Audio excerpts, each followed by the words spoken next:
नाबार्ड की ओर से किसान उत्पादक संगठनों के लिए 5 दिवसीय प्रशिक्षण शिविर का आयोजन किया जा रहा है। जिला परिषद भवन में शुरू हुए प्रशिक्षण शिविर का शुभारंभ एसडीएम नाहन रजनीश कुमार ने किया।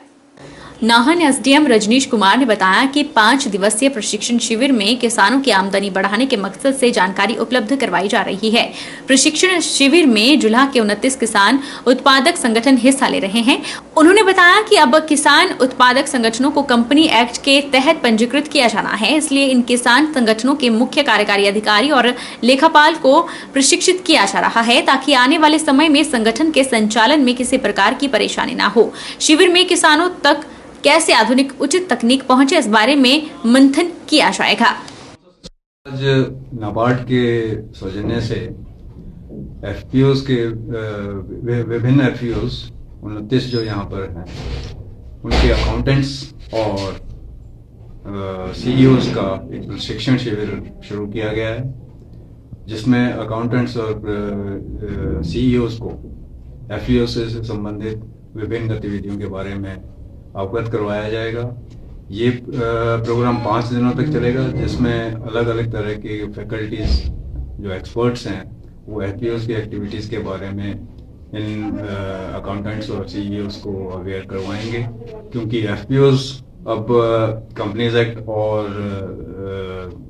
सोसाइटीज़ एक्ट में रजिस्टर हो रहे हैं। तकनीकी पहलुओं के से संबंधित भी इनको जानकारी दी जाएगी, ताकि ये डायरेक्टली जितने भी एफपीओ से संबंधित किसान हैं उनकी आमदनी किस तरह से कम लागत में ज़्यादा से ज़्यादा उनको फ़ायदा दिया जाए, इस उद्देश्य को पूर्ण कर सकें। बुशहर बॉक्सिंग क्लब द्वारा चलाई गई मुहिम नशा छोड़ो खेल खेलो मशाल यात्रा रामपुर पहुंची। इससे पहले यात्रा ने रामपुर के सभी 52 पंचायतों में पहुंचकर नशे के खिलाफ लोगों को सजग किया। हिमाचल में नशे का प्रचलन युवाओं में तेजी से बढ़ता देखकर बुशहर बॉक्सिंग क्लब रामपुर ने एक मुहिम नशा छोड़ो खेल खेलो के नाम से शुरू की है, ताकि लोगों में नशे के खिलाफ जागरूकता लाई जाए। इसकी विधिवत शुरुआत 26 जनवरी से हुई है और रामपुर उपमंडल के सभी 52 पंचायतों में मशाल यात्रा भी निकाली गई। प्रशासन और पुलिस की भागीदारी से यात्रा को प्रभावी बनाते हुए लोगों को नशे से युवाओं में पड़ रहे दुष्प्रभाव से अवगत करवाया गया और यह भी बताया गया कि अगर समय पर लोगों में जागरूकता नहीं आई तो युवा और बच्चे तेजी से नशे की गिरफ्त में आकर समाज बर्बादी की ओर बढ़ने वाले हैं। मशाल यात्रा रामपुर पहुंचने के बाद रामपुर पाट बंगला मैदान से ओलंपिक खिलाड़ी आशीष चौधरी की अगुवाई में रामपुर बाजार होते हुए चौधरी अड्डे तक पहुंची। इस मशाल यात्रा की समाप्ति के साथ 23 फरवरी से राष्ट्रीय स्तर की बॉक्सिंग प्रतियोगिता रामपुर में आयोजित होगी, जिसका शुभारंभ हिमाचल प्रदेश के लोक निर्माण मंत्री विक्रमादित्य सिंह करेंगे।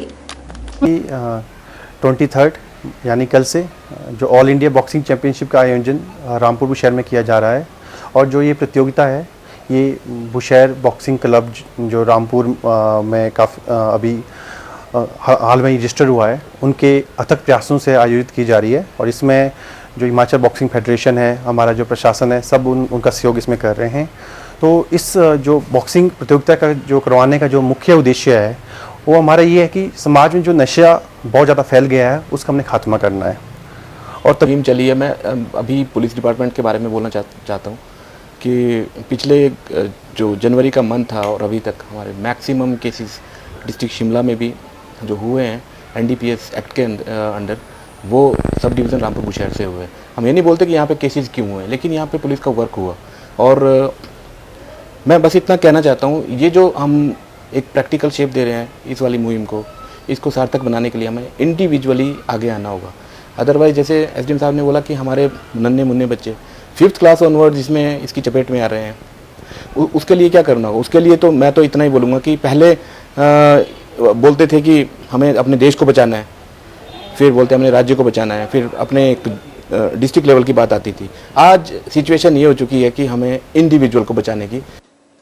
बलघाटी के चक स्थित निजी होटल में Himachal Pradesh amateur kick boxing संघ की आम सभा और चुनाव प्रक्रिया संपन्न हुई।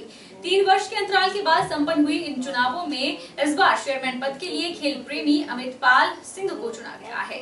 अमितपाल सिंह वीरभद्र सरकार में ओएसडी रह चुके हैं और फुटबॉल संघ के भी अध्यक्ष रह चुके हैं, जबकि प्रधान पद के लिए डॉक्टर संजय यादव को सर्वसम्मति से चुना गया। गेमों को बड़े नजदीक से देखा, तो किसी चीज को निखारने में, किसी खेल को आगे बढ़ाने में बहुत सारी ताकतें लगती हैं। उसमें आपको संसाधनों वाले लोग भी चाहिए होते हैं, उसमें आपको पॉलिटिकल बैकग्राउंड वाले लोग भी चाहिए होते हैं, उसमें आपको ऑफिसर जैसे जो अच्छे, जिनकी सोच अच्छी हो और आपके साथ फ्रेंडली हो और जिनमें काम करने की क्षमता हो, वैसे लोग भी आपको चाहिए। तो मैं ये समझता हूँ, मेरा एक सुझाव है, अगर आप उसमें सब सुझाव में अगर शामिल होते हैं, क्योंकि मुझे कोई शौक नहीं है, मेरे पास बहुत सारे प्लेटफॉर्म में काम करने के लिए। तो मेरी जो हमारे वोको इंडिया के प्रेसिडेंट हैं संतोष अग्रवाल जी, उनके साथ मेरी बहुत घनिष्ठता है और संजय यादव उनके साथ ही मेरा बचपन से हम लोग साथ रहे हैं, तो उसकी वजह से ही मैं किक बॉक्सिंग के साथ जुड़ा हूँ।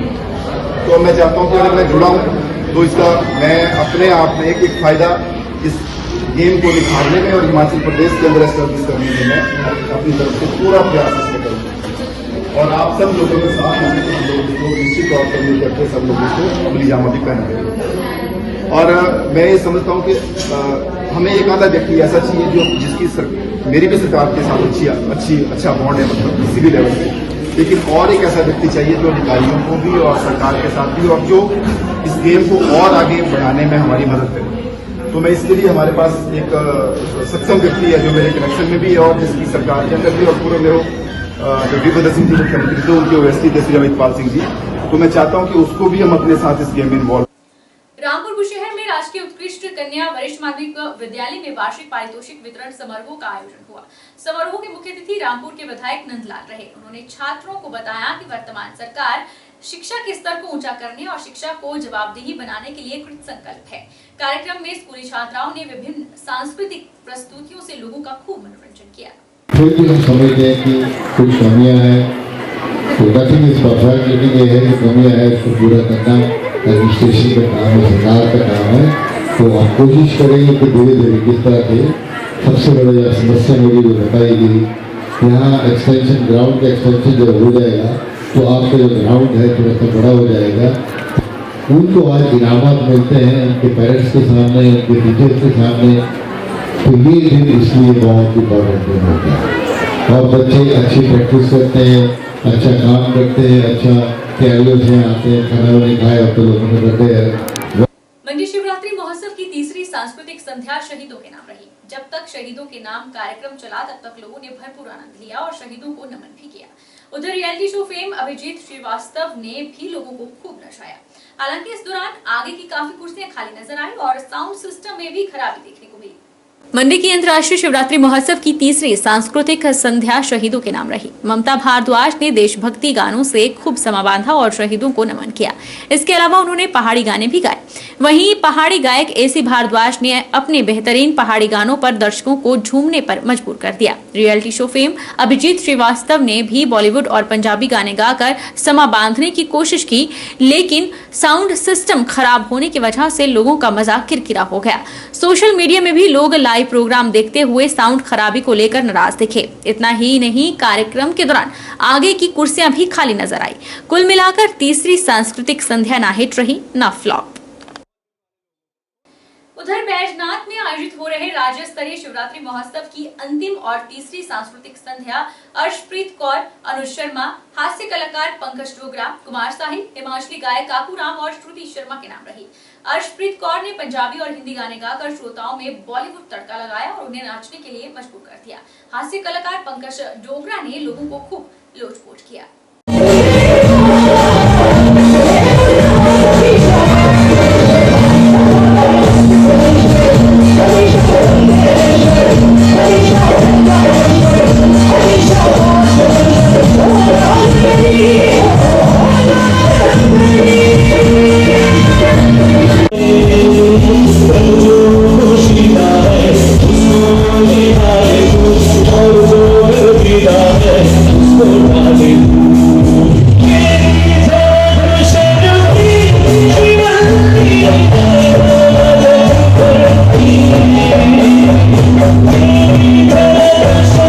बहरहाल बुलेटिन में इतना ही। आप देखते रहिए HP 24x7।